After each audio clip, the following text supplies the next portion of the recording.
पाकिस्तान और खिते में इस्तेहकाम के लिए पुरअमन और मुस्तहकम अफगानिस्तान ज़रूरी है। आलमी बरादरी अफगान अवाम की मुआशी और तामीर और तरक्की के लिए मदद करे। आलमी बरादरी अफगान अवाम की मुआशी और तामीर और तरक्की के लिए मदद करे। वज़ीर आज़म की सऊदी और अबू धाबी के वली अहद और अमीर कतर से गुफ्तगू।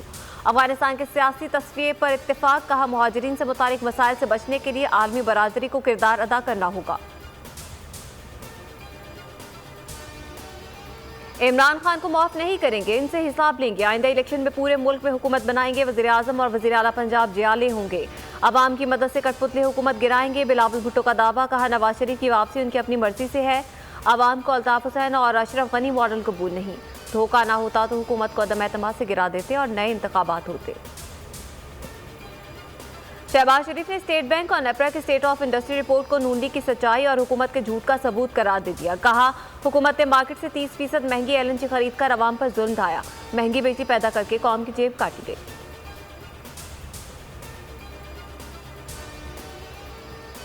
PDM टूट चुकी, नून लीग में क़यादत के लिए टॉस हो रहा है। किसी भी मसले पर अपोजिशन की कोई राय नहीं। बिलावल भुट्टो, मरियम बीबी और फजलुर रहमान सब चूं चूं का मुरब्बा है। फवाद चौधरी के अपोजिशन पर तनकीद, कहा भारत का अफगानिस्तान से कोई ताल्लुक नहीं। अंदरूनी मामलात पर तवज्जो दे। नरेंद्र मोदी की टांगें कांप रही हैं। पाकिस्तान का अफगानिस्तान के साथ स्ट्रेटेजिक ताल्लुक है।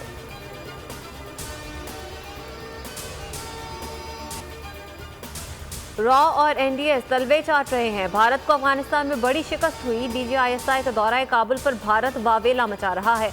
इसे क्या तकलीफ है? वज़ीर दाखिला शेख रशीद कहते हैं अफगानिस्तान का इस्तेहकाम पाकिस्तान का इस्तेहकाम है।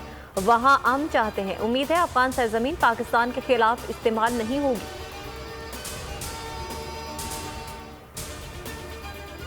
अफगानिस्तान की वादी पंजशीर में तालिबान की पेशकदमी जारी। शदीद मज़ाहमत का भी सामना।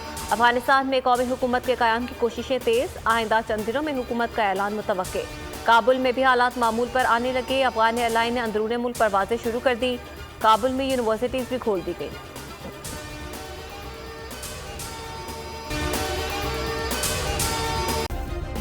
सब्सक्राइब करें और बेल दबाएं ताकि कोई खबर रह न जाए।